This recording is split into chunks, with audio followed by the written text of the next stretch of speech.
Dom's Steelers tie with the Lions. Camden's Washington football team shocks the nation and beats the Buccaneers. Let's not talk about the Browns. Welcome back to the North Shore Station. This is episode 11, week 10 of the NFL season. Has just happened, is currently still happening. For us, we're recording a day early, Sunday night, November 14th. It's 8:24. Sunday night game is currently kicking off right about now, right? 40 seconds in. 40 seconds in. All right. How's it looking? What's the score? 0-0. Shocker. All right. I'm Lucas Tarazio. I'm joined here by my good friend Dom Farrow, as you see, repping the Steelers if you're joining us on YouTube for the visuals. Camden Oiler behind the glass, on the sticks, the ones and twos. As always, like I said, after a big win for his Washington football team. Sorry, buddy. I just had to fire up that stream quick. We're going to get copyrighted off that. We might. That Al Michaels clip. This is the North Shore Station. Thanks for joining us once again. This is episode 11 of season 2 of the North Shore Station. And we are knee-deep in week 10. And we got some questions to kick off the show this week from our loyal Twitter followers. Thank you for sending in your Twitter questions. All 2 of you.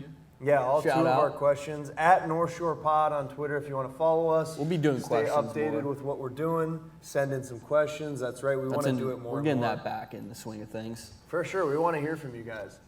So, Dom, you want to read off our first question? Sure. This one is from at Brock Madonic. This is Camden's boy. Is Yes, that sir. right? He said, who makes the playoffs out of the AFC North? And that's a really good question because currently it's been a wacky week in the AFC North. You got the Ravens losing to the Dolphins, the Browns getting whooped by the Patriots, the Steelers tying with the 0-8 Detroit Lions, the Bengals in their bye week, if I'm not mistaken. So right now, Ravens are still top 6-3. You got the Steelers right behind them, 5-1. If they won today against the Lions, they would be in first in the North, which just hurts. But the Ravens are definitely making the playoffs. I don't think that's a question in my eye. And I don't know if it's really a question that there will be 2 AFC North teams that will make the playoffs, because I think that's a guarantee, in my opinion. I think it is too. And it's really between the Steelers and the Browns.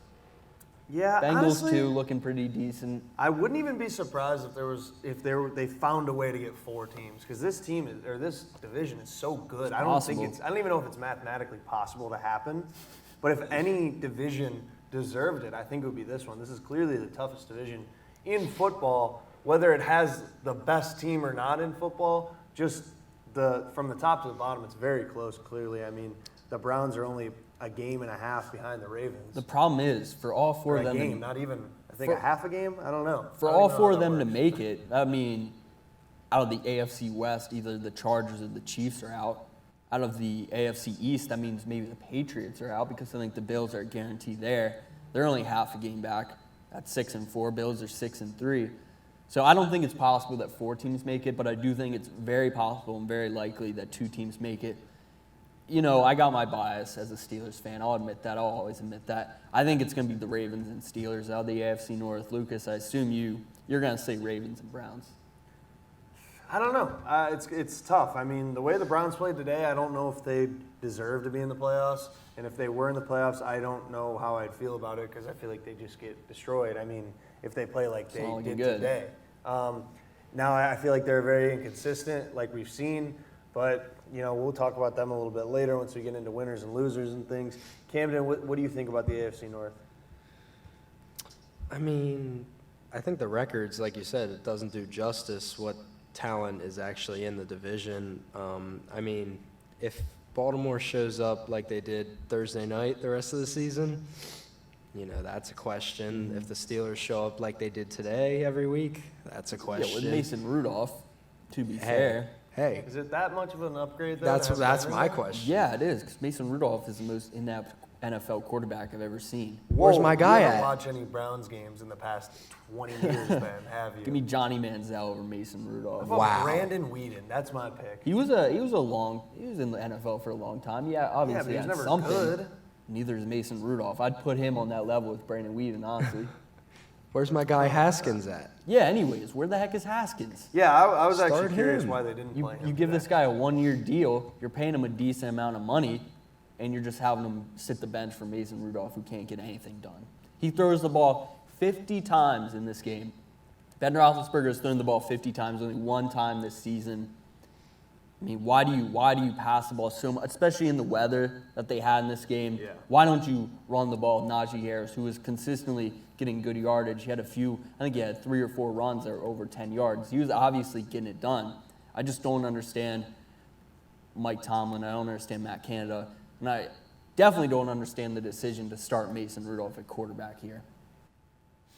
Yeah, I think there's some issues with that. I mean, I don't think that's an issue this year for them, though, because obviously you do have Ben. Once he gets off the COVID list, he'll be back, and he'll be your starting quarterback as long as he stays healthy for the remainder of the year. So that's not an issue right now for them, but it is definitely going to be an issue, moving forward for them. So Camden, 1 or 2 teams out of the North in the playoffs? I say one. I Yeah. say One or Baltimore two does wild card enough. teams or 1 or 2 overall teams? Well, there can only. I think there's going to be. I think just 2 teams total. One team Really? winning the division, one team in the wild card. I mean, they had 3 last year. They Ravens, did. Browns, and Steelers. They did. I just don't see that happening this year. I think you got the Colts, the Patriots. What else was I saying? I said a few. The Chargers, the Raiders, Yeah. the Chiefs. I mean, I just think the talent is too much for 3 teams, especially the way the AFC North teams have been playing, especially in this last week. I'm just not impressed. So Camden, 1 or 2 teams? I Or think 3? one. 1? One. I think Baltimore does enough, but I just think everybody else has too many holes, too many things that are going to hold them out from winning in the playoffs. Neither of those 3 teams below Baltimore are going to win in the playoffs if they get there anyway, looking at what they've done so far and Yeah. what they have to work with. So I think Baltimore is the only one that I would say right now most likely will end up making the playoffs. Yeah, I'm not necessarily disagreeing with that, but I do disagree with you saying that if any other team in the AFC North made the playoffs, they'd lose because it's just so there's no consistency in the AFC this year. The Bills, they just put up 6 points to the Jaguars. You got the Ravens losing to the Dolphins. The Titans, I feel like they're the front runners for sure, but they've had some question marks on that team. So I think it's anyone can run away with the AFC and make the playoffs, in my opinion, this year, or make the Super Bowl. I apologize. Next question here is from @UriNady10. He said, better chance of being a starter next year, Cam Newton or Sam Darnold? When we recorded our podcast last week, Cam Newton was a free agent. Now he is back with the Carolina Panthers. He had 3 touchdowns, I believe, today, 1 rushing, 2 passing. He looked pretty good. They put it on against the Cardinals. No Kyler Murray, however, but still 34-10. And they did look better with Cam Newton than Sam Darnold. So that's an interesting question there. Personally, I would say Sam Darnold. I don't think we saw 1 week of Cam Newton so far. And yeah, he looked really good, but we saw him look really good at the beginning of the year with the Patriots last year, and then he turned out to be a mediocre at best quarterback. I think Sam Darnold has youth on his side. He's got that contract on his side. I'd say Sam Darnold. Yeah, I don't know. I think one reason that the Panthers look so good with Cam is it's kind of hard for a defense to come into a game with a brand new quarterback that just got signed midweek. Yeah. Obviously, they're going to run different stuff. Sam Darnold and Cam Newton are 2 completely different quarterbacks. I mean, you can see that from just looking at them. Look at their build, look at their stats, look at the way they play. Obviously, they're going to run some different stuff. So it was a tough week for the defense. I don't think you can really judge what's going to happen next year off what happened this week. Even though Arizona, I think a lot of people were shocked at that because Arizona is a very good team, even though they didn't have Kyler Murray and D-Hop. But, obviously that doesn't affect your defense that much. So I think this was very shocking. But, I think it will be interesting because, like you said, Sam Darnold's got that contract. He's got a lot of potential. But at some point, you got to say, when is potential just stuff that wasted? When does potential turn into wasted potential? I mean, Sam Darnold's been in the league for 4 years now, and it seems like it's always been like, yeah, he has potential to be very, very good. And then he shows a lot of flashes. I mean, look at them in the first, 4 weeks of this year. They looked really good. They were like, wow, the Panthers are an impressive team. And since then, they've looked bad. So, I mean, when does potential turn into wasted potential? I think Cam has a shot. And I think, the city's going to embrace having him back, the excitement factor. But I do think it's interesting because the Panthers kind of said, their plan is to keep him around next year and see if he can compete for a starting job in 2022. So, yeah, I mean, it'll be very interesting.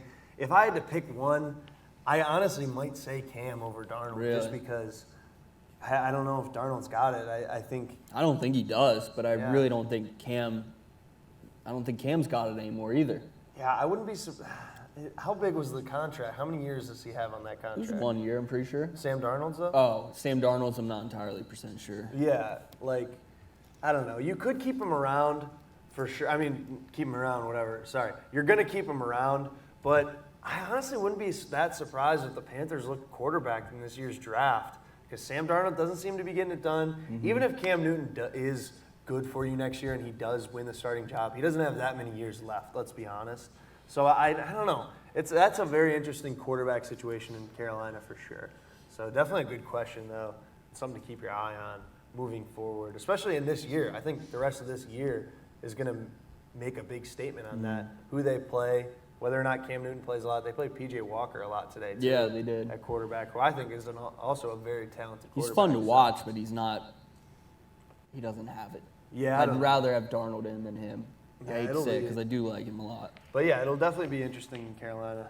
That Right. being said, we have Carolina in our next segment, our biggest winners and biggest losers, and for that we'll go behind the glass to Camden. Camden, your biggest winner of Week 10?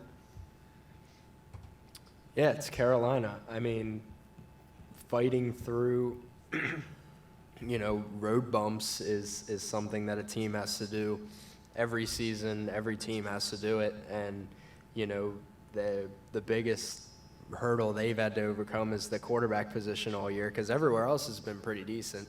You've got McCaffrey's injuries, but other than that, the wide receivers aren't showing up because the quarterback play is not there. And the defense has been perfectly fine. You added Stephon Gilmore. They've got talent back there. The only thing they haven't been able to figure out is the quarterback. And today you saw kind of light that there could be a Band-Aid, like a part-time solution until, to throw my opinion on the question, I wouldn't be surprised if it's neither going into next year. Like you said, there's quarterbacks in this draft that they could grab, even if they don't have a top 10 pick. Kenny Pickett's balling out right across the river. There's guys like there's guys they could pick up there. There's guys that are going to need jobs next year. Garoppolo's going to need somewhere to play. Jared Goff might need a spot. There's going to be free agents available. So, they have plenty of options to look for, but right now, that doesn't help you this season. And I think they, kind of brought Cam Newton in as a potential Band-Aid, kind of holding it together until they can possibly figure out that longer-term solution if they really don't think Sam Darnold is the answer, which, I think you'd be crazy to say that he is right now because he's looked flat-out awful, to put it lightly. So, I mean, big win, though, against a good team, even though they didn't have two of their best guys. It's a hot defense. It's a high-powered offense, whether or not you have James Conner, who's been balling out. So to hold any team to 3 points in a whole NFL game is impressive in itself. So Carolina did enough this week to earn my biggest winner respect over Washington, which I'll get into a little bit. It wasn't a big win. I mean, they got their revenge. Whatever, it's good. The win means nothing. Our young defensive end went out with a torn ACL. Our best receiver goes out with an injury. Our second running back doesn't get involved. Heineke doesn't look great throwing the ball again. But the defense showed up, so at least there's something to be happy about. Yeah, I'm surprised the Washington football team wasn't your biggest winner of the week. Win means nothing. Yeah, it doesn't really, but it was still a big win against the defending Super Bowl champs, the guys who knocked you out of the playoffs last year. Still means nothing to me. My biggest winner is the Green Bay Packers, and not really because of Aaron Rodgers and their offense, which is usually the reason why I've called them my biggest winner a bunch of times, and it's always because Aaron Rodgers, Aaron Jones, Devontae Adams, they're unstoppable. But the real deal here is their defense holding the Seahawks to 0 points It was Russell Wilson's first game back in a few weeks since he broke his finger. But the Packers have always struggled on defense. Even if Russell Wilson was a little banged up, they would have figured out a way to put at least 3 points on the board, but they didn't. The Packers defense getting the 2 interceptions on Russell Wilson. And Aaron Rodgers still getting it done. Russell Wilson didn't look great, but he had flashes of brilliance. Like we know, he's one of the most talented quarterbacks in the last decade. I expect him to bounce back a little bit in the future, but the defense on Green Bay is the sole reason why the Green Bay Packers are my biggest winner of Week 10. Lucas? My biggest winner of Week 10 is the Patriots. It's partially because the Browns looked so bad, but I think that there's a reason for that, and I think it's because the Patriots are a very underrated team. I mean, I think they're one of the hottest teams in the league right now, and I don't think enough people are really talking about them. They've won 5 of their past 6. They're on a 4-game winning streak. Mac Jones, one of the best rookie quarterbacks of all time. I don't know about of all time. How many great rookie quarterbacks, though? Russell Wilson. Yeah, he was a really good rookie quarterback. Peyton Manning. Ben Roethlisberger. Peyton Manning was actually really bad. He was his rookie garbage. year. But he did set the rookie passing Okay, record. one of the best rookie quarterbacks. He's he's looked very good. He's been looking good. I mean, I think having Bill Belichick definitely helps. Yeah. I mean, that's kind of a given. And I think having a defense like this really helps because you hold the Browns at 7 points. I mean, granted, they looked really bad. They ran the ball. I don't know what the run plan was in this game, but D'Ernest Johnson, I mean, without on any other running backs, basically, we just had D'Ernest Johnson and one guy that was signed off like the practice squad, emergency back. But D'Ernest Johnson has proved he can get it done. On the first drive, the Browns looked spectacular. They had D'Ernest Johnson ran the ball 4 times for 58 yards, 14 yards a carry. And then the whole rest of the first half, he ran the ball 3 times. Baker Mayfield threw a pick into like double coverage where there were 2 receivers within like 10 yards of each other, not even. I don't know what's going on with that, but it looked really bad. Luckily, I got to miss the Browns game because I was working camera on a Duquesne basketball game today, women's basketball. At least they got the win. And of course, yeah, thank God they got the win. But so luckily, I didn't have to watch the debacle that was this Browns game. But I think that the Patriots deserve a lot of credit because I think they're a really, really good team. And I think, like I said, they're one of the hottest teams in the league right now, not only to hold the Browns to 7 points, but to score 45. And I mean, it helps, obviously, when the offense on the other side is playing terrible. But, 45 points is impressive in the NFL no matter what. You look at their last couple wins, Panthers, 6-24, held them to 6. Chargers, one of the best young offenses in the league, even though they haven't looked that great this past couple weeks. I know they also lost this week to Minnesota, but held them to 24 and outscored them to 27. I mean, the week prior to that was the Jets, but still 54-13. Anytime you go out and dominate a team like that in the NFL, it's going to be something to talk about. And I don't think it gets talked about enough because it was a snoozer of a game, but it's because they played really, really well. And I think the Patriots are a sleeper in this league because I think they're a very, very impressive team that, like I said, really doesn't get talked about enough. And that's why they're my biggest winner of the week. Going into biggest losers, Dom, you want to start? Yeah, sure. My biggest loser is the team that I'm repping right now, the Pittsburgh Steelers. This is Ryan Shazier, though. He wasn't on the field. I would love to have him instead of Devin Bush because I'm about ready to call him a bust. We trade up for the first time since Troy Polamalu in the first round, draft him. He looks like he's going to be a stud, a future pinnacle piece in this defense. He can't make a tackle to save his life. This was a very, very, very sloppy game against a very bad team. I mean, there's not really much to say. The Steelers were in position to be in first place in the AFC North at a point in the season where that's incredibly important. I really don't have much to say about this. I'm pretty outraged about it, mostly because we didn't use Najee Harris enough. The defense couldn't stop the run game. It was embarrassing. It was sloppy. And it's not a game that I want to see any clips from or watch a replay of that ever again. So easily, the Pittsburgh Steelers are my biggest loser of the week. I mean, yeah, you said it. They underutilized Najee Harris. I mean, he had 26 carries, 4 catches. But in a game like this where it was raining like that, when you and got you your have backup quarterback, clearly it's like, all right, let's feed the bell cow. Let's get him, what did he have the one week, like 18 receptions or something like that? Yeah. Let's throw it to him out in space because that's where he thrives. That's where he really makes his money. Let's do that to him. And seeing that he only has 4 catches, like, obviously that's not a game plan that's going to work for you. Deontay Johnson, 7 catches, 83 yards, but the huge fumble in overtime. Yeah, and he really wasn't doing much until the end of the game. That fumble was we were in great position to win that game at that point. Pat Freiermuth fumbles the ball. Wasn't good. Very sloppy. I do think the Lions are better than their record says they are. I think DeAndre Swift is one of the best running backs in the league. But there's no reason why the Pittsburgh Steelers should be tying the Lions at this point in the season.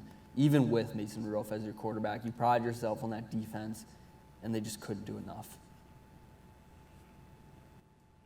Biggest loser? Going to my biggest loser, I'll go with the Broncos because I think, coming off a week last week where everyone was talking about them, they looked really impressive against the Cowboys, who have looked really impressive all year, put up 30, only give up 16. Really good game, especially right after they trade Von Miller, right? And then they come out and they play the Eagles, and they get scored 30 on, and they only scored 13. I think Teddy Bridgewater is just really inconsistent. That whole offense is. I don't know if it's completely on him. We talk about Javonte Williams, the running back. He looks really good. Even Melvin Ingram looks pretty good. Melvin Gordon looks really good. Javonte Williams is a stud, too. Yeah, I mean, you look at that offense, it's like they have pieces. Noah Fant's a good tight end. Mm-hmm. They got 2 good running backs. They got Patrick at receiver. He's a really good receiver. They got Cortland Sutton and Jerry at Jeudy back receiver. now. Jerry Jeudy, I forgot about him too. They got a lot of good, talented guys on that offense. They've got a good offensive line even. And it's like, is it the quarterback position? Is it just the play calling? Is it everything together? I don't know what it is, but they've looked really bad offensively in a lot of games this year. I think it's really what's holding them back because coming into this season, they were talked about as a top 5 defense. I mean, especially after the first 3 weeks of the season. It's funny how I think the 2 undefeated teams, there are 3 undefeated teams, I think, after week 3 or 4. And it was the Cardinals, the Panthers, and the Broncos. And we were all like, the Broncos and the Panthers, that's questionable. That's suspect. And now we got them in our biggest winner and our biggest loser here in week 10. So it's just funny how the NFL works. But I fully agree with that. The Broncos did not have a good game, especially against a weak Philadelphia Eagles team. Camden, close us out here with your biggest loser of the week. I'm heading back to Thursday.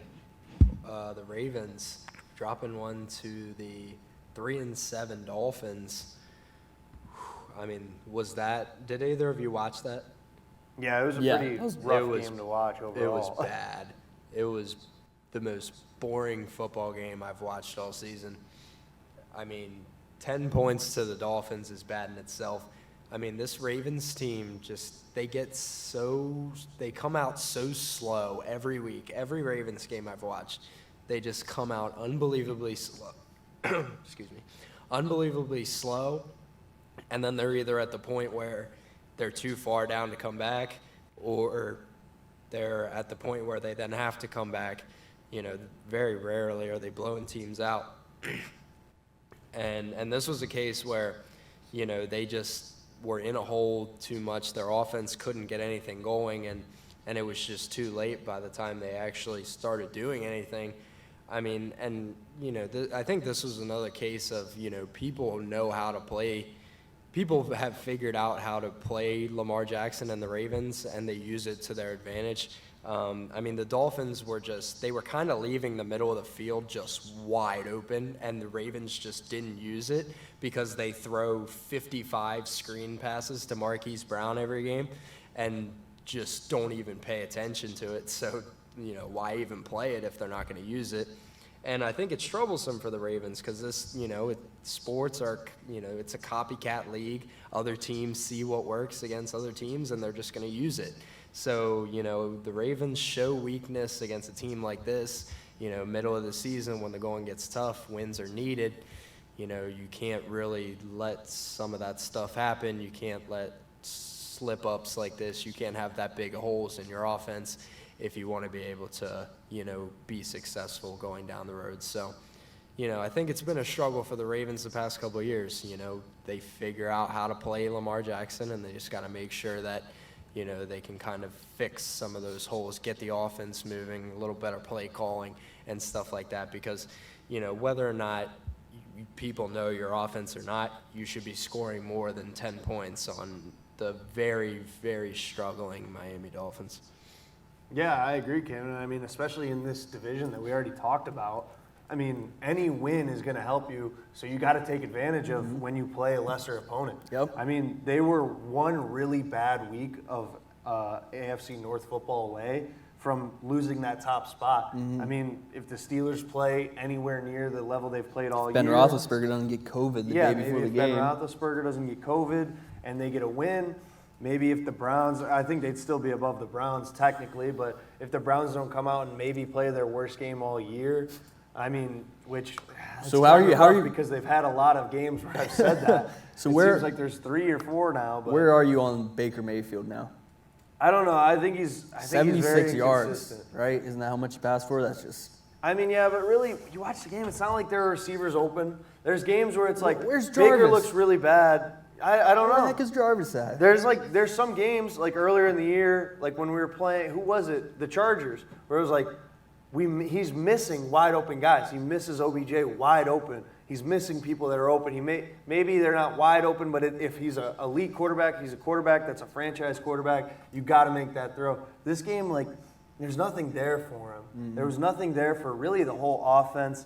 I think you kind of talk about play calling with the Browns. It's been like very good, and recently it's kind of just fallen off.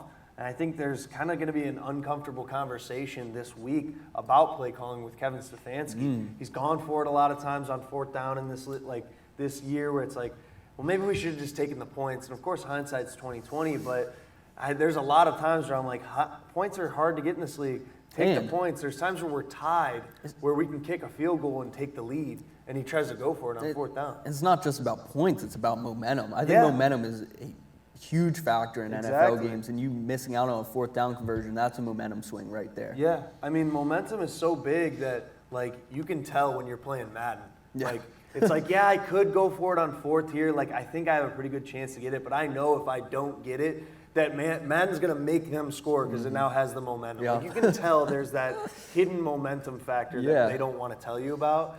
And that happens in a football game. real. Like, that happens in real life. And I don't think it's respected enough by him. I agree with that exactly. And I don't think he puts that enough into his decision making. And maybe that's one reason why some of the play calling's been a little bit lacking. But yeah, there's definitely a lot to get back on track. We got 7 games left in the season, and there's a long way to go left in the season. But I mean, there's not really much time to figure stuff out anymore. Yeah, every win is important. Do we want to tell the people about the big news at the end of this podcast? What's that? The big news. Our big The article. media coverage? The earned media, some would say. Shout out Robin. We might cut that. Yeah, we got a big article coming up, basically. We made it big time. New York Times, Washington Post, they all hit us up. They said, we need a story on this. Well, we turned them all down. Yeah, we said we want the went for Duquesne the Duke. instead. Yeah. So check out that article. Maybe we'll post it on our Twitter, a little snippet of it. If Yeah, you're really interested and you go to Duquesne, pick up a copy of the Duquesne Duke for a future article on your boys. Yeah, look out for that in your local Duquesne Duke paper. Uh-huh. And like you said, yeah, we'll try to post a clip of it on Twitter. So, read up on your guys Uh-huh. for sure. See these? I'm excited to see these quotes. Yeah, I'm sure there will be some fire quotes. They're gonna be electric. Week 11 is just around the corner. There's a few good games on this one. I think this week had some really good games on it. This one not too bad. There's a few good ones. I think the interesting one here is going to be Cardinals versus the Seahawks. This one's going to be at 4:30 on next Sunday. Cardinals are 1-point favorites. You'd expect that Kyler Murray and DeAndre Hopkins will be back, but you also got to expect that Russell Wilson will be taking some steps forward with his recovery. These divisional games are always close, so I don't know how I feel about this one. And it would be tough. If the Seahawks actually put up some points this week, I'd say the Seahawks, but 0 points against the Packers, I got to go with the Cardinals here. Yeah, I mean, I'm going to go with the Cardinals, too. I think having Kyler Murray and D-Hop back is just going to be a spark plug into that offense. I mean, they're going to – I feel like some teams have that acclimation period after, like, you're missing a guy where they come back. I don't think Kyler Murray and D-Hop are going to need any acclimation period. I think they're going to come in. They're going to do what they did at the beginning of the season. It's going to be like that. They're just going to start rolling again. I think that offense is going to get rolling again. The more the offense is on the field, the less the defense is on the field. It's going to help both sides out. I got the Cardinals in this one, and honestly, I don't know if it'll be a 1 point. I think 1 point spread is almost too easy. I feel like they might win by a touchdown or two. I like that. Yeah, I think that's a bit too close. If I were making these lines, I'd probably say Cardinals -4.5. Yeah, I'd be somewhere around 3 or 4. That might change throughout the week, though. I feel like this is close. You might see that one spread out a little farther. I think Ravens-Bears, that one's going to be interesting with the Ravens losing to the Dolphins and the Bears putting up a good fight in their last matchup. They had a bye this week, and Justin Fields looks better every week, so 6 points here. For the Bears, do we expect the Ravens to bounce back, or do we expect Justin Fields to keep making progress? I think the Ravens will bounce back. I don't know if they'll bounce back in a way where they're going to blow them out, but I think they're going to bounce back where they'll figure it out. And I think it's going to be a rough week for Justin Fields, to be honest. I think that defense is going to drop some new things, maybe bring some new pressures. Lamar Jackson's going to look really good, I think, also for the Ravens offense. I talk about guys who come out and play with chips on their shoulder. I think he's one of them.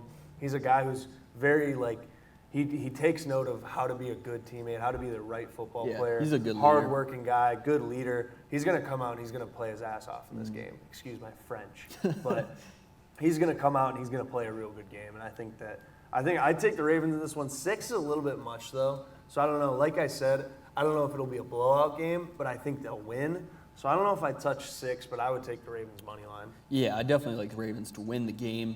I do like Justin Fields, though, and he gets better every week. So if I had to, Bears +6 is what I'd take.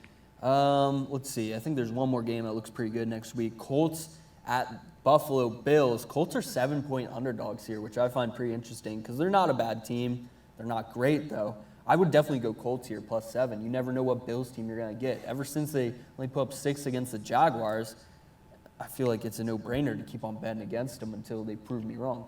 Yeah, I mean, you took the words right out of my mouth, Dom. I mean, you don't know which Bills you're going to get. Are you going to get the Bills where this week they put up 45 points? Of course, it was against the Jets.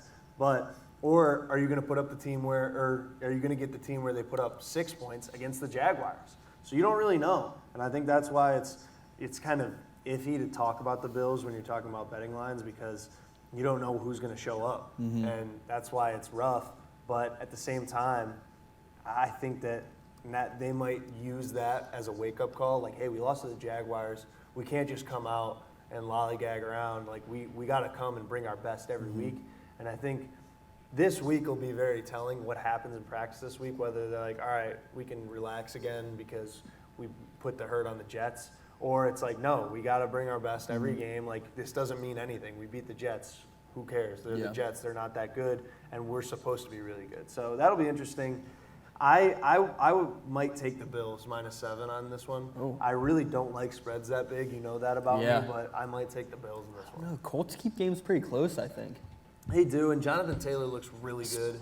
Carson He Wentz does. is starting to look a little bit better with that offense. Michael Taylor, Pittman, he's a coming wide in- receiver one. Yeah, Michael Pittman is definitely a wide You receiver got a one. good defense? Defense is solid. You can't really bet against Darius Leonard in that defense because he is a freak. I mean, he's a maniac. They call him the maniac, and they call him that for good reason. He's a freak out on the field. Very smart, very athletic, very talented. He's an all-around linebacker, one of the best in the game right now. So, but I don't know. I think I'd take the Bills personally. Camden, you can be our deciding vote on that one. Plus or -7. The Bills are -7 against the Colts. I'll give my pick on that one in a couple minutes. All right, say less. Little teaser. All right, we'll head into our locks of the week here. Week 11 locks. Camden running away with the competition. He's at 7-3. He got those last two with the Falcons, Cowboys under, and the Bears 6.5 versus Steelers. He's on a roll right now. Me and Lucas both took an L this week. I took possibly the worst bet of the week, and I took Falcons +9, and they got absolutely demolished. I think Cowboys, what was the final score? 43-3. I mean, just pathetic. Not even close. There's never a minute where I thought that was hitting once that game started. And Lucas, you lost yours with Titans versus Saints. And the Titans do get the win, but only by 2 points. Instead of 3. Yeah. Instead of 3. Another Drew bad Van look Push. for me, to be honest. which I mean, it he's shows that happy. you're close. It shows that you're right there. Yeah, I mean, At least with me, it's like I wasn't even close. Yeah. Didn't even hit it with a 15-foot pole. There's been a lot of them though for me this year where it's like I'm this close and I just They're couldn't get it. painful. Which, I've had a few yeah, bad ones where definitely they makes haven't them been hurt, close. but, I'll keep my close but no cigar, and because of that, I'll go first. My lock of the week is the Saints 1.5 plus 1.5 against the Eagles. I think the Eagles look pretty good this week against the Broncos, but like I said, the Broncos no consistency. That's why they're my biggest loser, and I think the Saints, even though they come off a loss to the Titans, I think they looked all right with a backup quarterback, no Alvin Kamara. I think the Saints are a pretty good team even without Jameis Winston. I think that proves that even though they lost, it was only by 2. It was to one of the hottest teams in the league. I said the Patriots, one of the hottest teams. Right now, my 1 and 2 hottest teams in the league are the Patriots and the Titans. So the fact that they only lost by 2 without their starting running back, with Mark Ingram, who's on the back end of his career, and without their starting quarterback, like I said, without Alvin Kamara too, who's like one of the best running backs in the league, to be honest. Yeah. So I think it shows the Saints are right there, and just give that offense more time to settle in. I think they're going to beat the Eagles this week, so I'll take them plus 1.5. I don't know. I almost went with the Eagles minus 1.5 for my lock of the week. Really? I kind of like the way the Eagles are moving forward. I like the advancement of Devontae Smith that I've been seeing. Yeah, big week for Devontae Smith this week. 2 Yeah. touchdowns. Another big week last week too, over 100 yards and a touchdown. He's shown what he can do. For sure. So, yeah, I don't know how I feel about that one, but good luck. Good luck. My lock of the week, I'm having a tough time deciding this one. I have 2 here on my list I'm deciding between. It's either Dolphins minus 2.5 versus the Jets or the Packers minus 2.5 versus the Vikings. When I was sitting here, I was like, well, the Dolphins beat the Ravens last week. They're playing against the worst team in the NFL, the Jets. And I was like, what do I know about the NFL? I don't really know much. I know that it's very unpredictable. The one thing that I do know is that Aaron Rodgers is the best quarterback in the NFL, and that's why I'm taking the Packers minus 2.5 versus the Vikings. Lock it in, cash that check. That's a winner. I'm back. Camden, finish us off. That was energizing. I'm taking Bills minus 7 against the Colts. I think you look That's at an L. you look at that standings in the AFC like we talked about. Bills are 6-3, Colts are 5-5. You don't want to go after this week. You don't want to have the same record as the Colts if you're the Bills, because if you're the Bills, you know you're a better team than the Colts. And in the middle of the season, you want to have that step up ahead of a team that you know you're better than. They came out firing this week. This is hot. And I think, in Bills country, the Bills are coming out hot. They're going to sling the ball. They're not going to let that pass rush of the Colts get to Josh Allen. They're going to make Carson Wentz, throw it into Narnia like he always does. They're going to have him flustered. And then once you get him flustered, you just got to control Jonathan Taylor, and it's over after that. So I think the Bills, I think it's an easy one to take care of. I think they come out, they win by multiple touchdowns, and secure that spot as one of the dominant teams in the AFC. I love it. Sounds good. I like it. Another good pick from Camden. We'll see if he can keep that lead right now in that top Yeah. spot right now. He's Up 2 games ahead of you, 3 above me. Let's see if he can keep that insurance going into this week. Let's hope not. Looking at next week, Browns and Lions, Steelers, and who they got? Bye week? What's going on? Where are the Steelers at? I don't know if the lines are in yet for the Steelers game. The Steelers play. The I Chargers. should really know this. Yeah. that Chargers is right. Sunday night. That'll be a good one. Washington. Is there a plays- line for that? What's With that? Carolina. No line for that yet. No line for that Okay. one. That'll be interesting. Washington and Carolina. That'll be a good one to watch know as about well. that. We'll see what happens in the Cam Newton saga. He ain't going to Look play. forward to that next week with us. Is that next week? Cowboys Chiefs. Yeah. Yeah. That's a really good game. That'll be a shootout. I might, if that line was there, I might have had to have taken the over no matter what the number was. Yeah, But definitely that'll be a will be good a game. That'll be good fun to watch. But yeah, we'll be talking about those games next week. Look out for us. Follow us at North Shore Pod on Twitter. Make sure you give us likes, give us ratings. We appreciate you guys for listening. Thanks for sticking with us. Look out for us on the Duke, like Yup. Dom said. And yeah, look for us next week. You guys have a good night. Thanks for joining us.